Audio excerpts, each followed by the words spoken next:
Hello, good afternoon, good morning, good evening, fellow earthlings. It's Avid Gardener here reporting from the bathroom. I'm reporting from my bathroom because Graham did a video the other day on his channel about our bath, which we built. We actually built this together. I've been to the hairdressers today. I bit the bullet in the end. 2018 was the last time I saw my fabulous hairdresser. Her face today. It's a look of dread when she sees me coming. She's the best hairdresser, in my opinion, in Gib. Well, she's the only one I've ever used, and she's fantastic. If you're in Gibraltar, Urban Angels, she is brilliant. Ask for Marina. She's the actual owner and the maestro herself. And I think she takes my hair on because she knows that the more junior hairdressers would probably have a nervous breakdown and burst into tears and leave the building forever. So thank you very much, Marina. I'm such a tight ass. I normally get a packet of dye and do it myself, but I couldn't cope with it any longer. Yes, so I'm in the bathroom today, and I thought I would tell you, well, I'm in the bathroom at the moment, I might not stay here, about my super soaker, because I don't know if everybody saw it, but I am really proud of Graham, number one, for building this. Before I show you, it did actually cost €50, I checked, from the builder's merchant. The problem with this bathroom is the door is not wide enough to fit a bath through it, and we both really wanted a bath. And it's quite a small room, so he built a brick bath out of cement and bricks, which looked a lot like a horse trough, and then I rendered it and tiled it. So I will show you that first. There, that is our super soaker. Solid as a rock, that 480 litres of water that holds.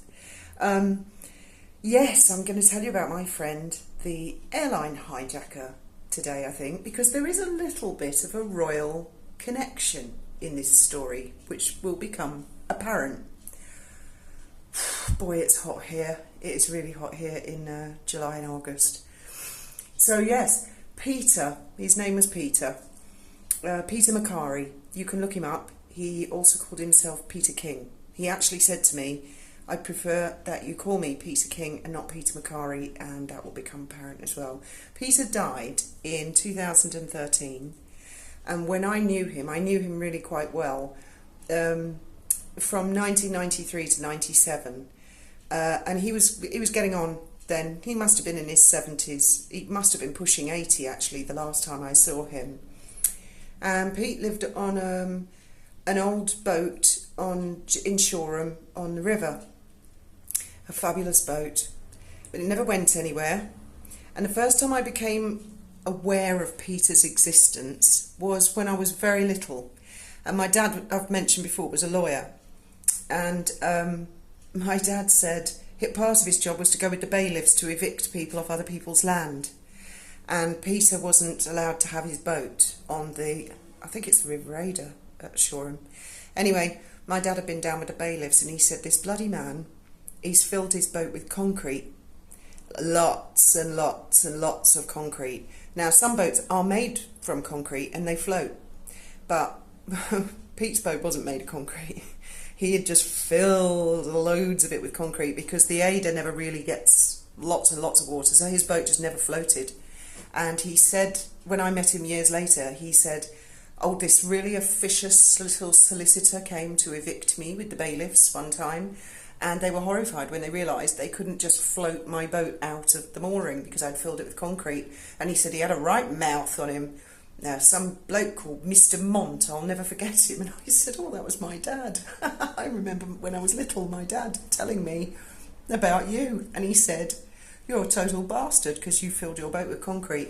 Anyway, Peter was English, but he immigrated to Australia sometime around the 1960s or 70s.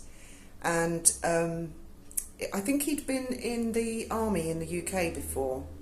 He was very good with explosives. He was very good with electrics. I think he'd done national service or something like that. So well, he had an idea, which it's not my cup of tea, but I've never met an airline hijacker before. And he told me the whole story. There is a film out there you can watch. It's called Qantas and Me, and it is on YouTube. And it's pretty accurate because that's basically what he told me. I can't remember exactly how much money he got away with. I think it was about $4 million.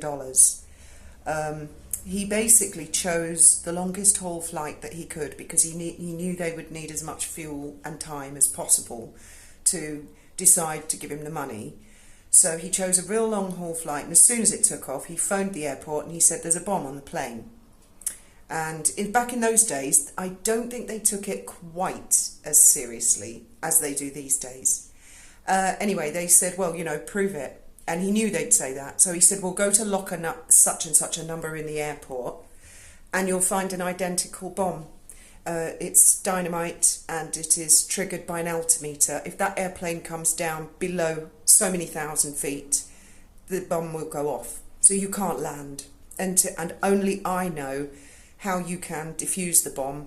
And he said it was in the luggage hold, in an inaccessible place, and he could explain to them how they could get to the bomb to defuse it, and blah, blah, blah. So they took the bomb from the locker, they found it and thought, oh my God, there really is a bomb here. They disconnected the dynamite, they took the bomb up without the explosives in an identical aeroplane, they connected a light to it, and then they brought the aeroplane down, and the light came on, which it would have been triggered the dynamite.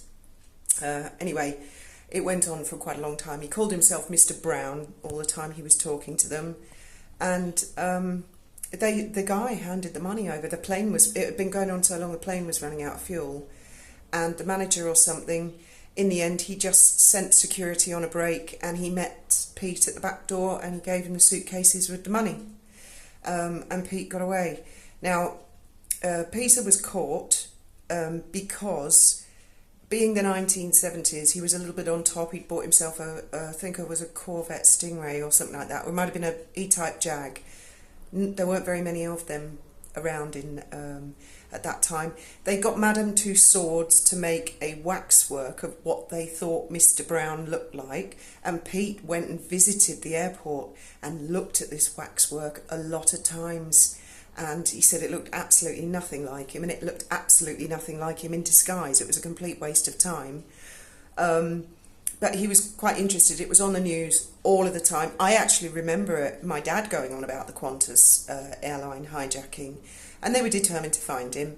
And eventually they did find him, because when he first moved to Australia, he thought, being British, oh, you've got to have licenses and stuff to get dynamite. He didn't realise you could buy it in the supermarket. So he'd involved someone else, and he had asked someone else, could they source him some dynamite, which this person had.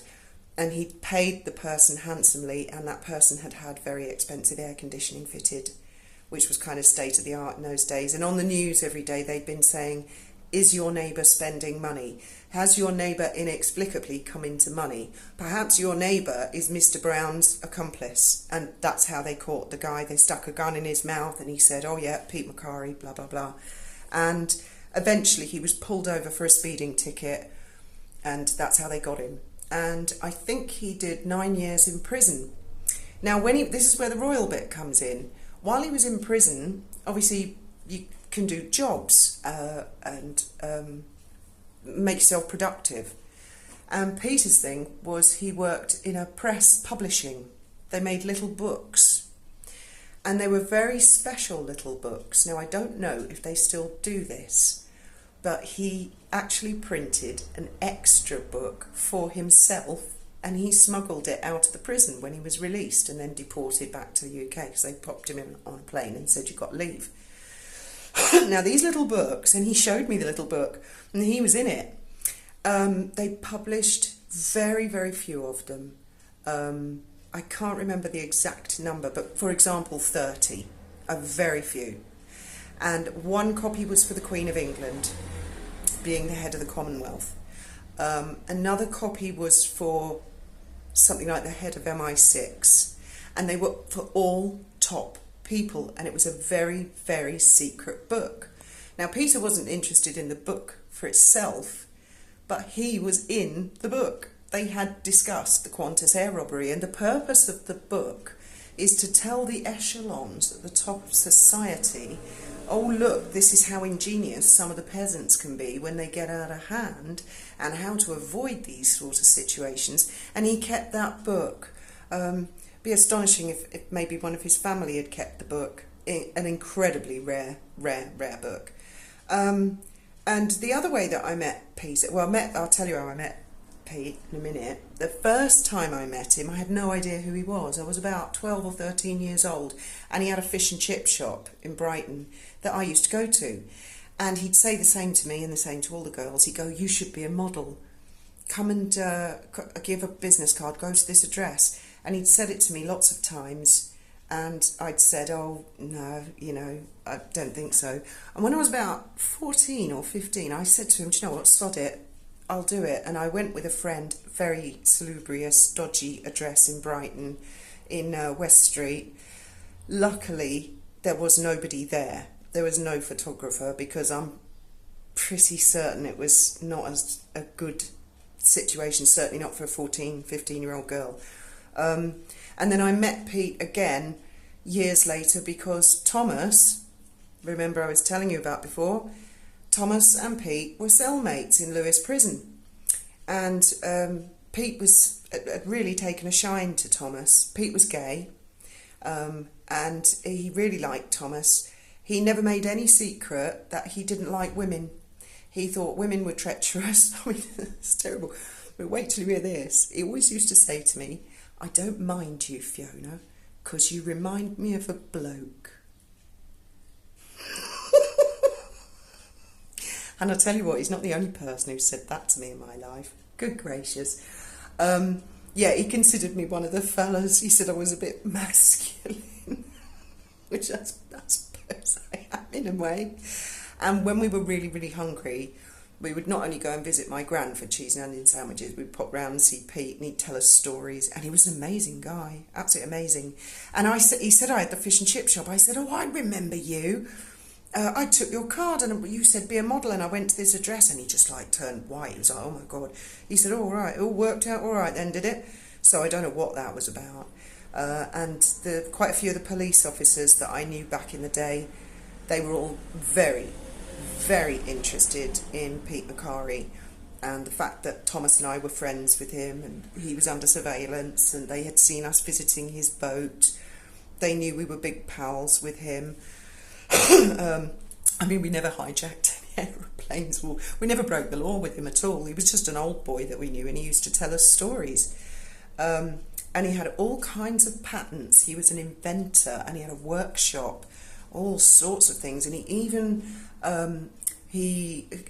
what's it called when you give money to science people in a university? It's research. He was a sponsor for these two scientists, and he was sponsoring them to invent an ink which was invisible when you write it and will appear at a later time and then will disappear again, or something like that. And I said, what do you want that for? He said, well, mind your own business, it's nothing to do with you. And when I was on the run, there was a Garrard's robbery on the Royal Jewellers, and there was something about some disappearing ink, and I said to Graham, I wonder if that's Pete. Anyway, I looked Pete up once in a while, and that's how I found out that he actually died in 2013. But I also discovered the reason that he didn't like being called Pete McCarry is, and I think I've got this right, I've seen this in quite a few online articles. There was a young man in Australia who went missing, and I think he was called Pete McCarry, and the implication is that my Peter had something to do with that young man's disappearance, and that young man had a camper van which Peter kept.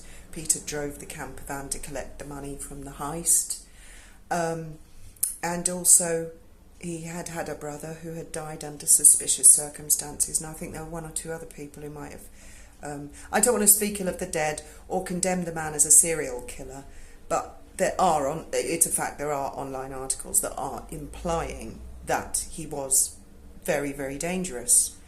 Now, what I will say about Pete, and he was lovely, he was a tiny little guy, it was just fascinated me, absolutely fascinated me. But one thing I will say is I've only ever known two people in my life who I felt if they were really angry with me and they said, I'm going to kill you, they would. And he was one of them. And the other one is... How rude. They all have to bip, go around a corner here. Drive me crazy. Oh, and also, I did ask first, because I don't like to give shout-outs to YouTubers without checking if it's all right first, but there is a marvellous channel called Angela, A Scottish View, and I love Angela's videos, especially when she does a Sunday night. She does ghost stories, UFOs, aliens, and she's done some incredibly brave stories as well.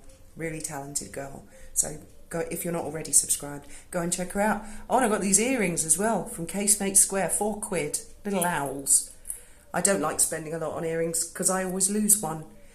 So I'll try and hang on to these, and I'll give you one last glimpse of my bath, and I hope you're all going to have a lovely Friday evening.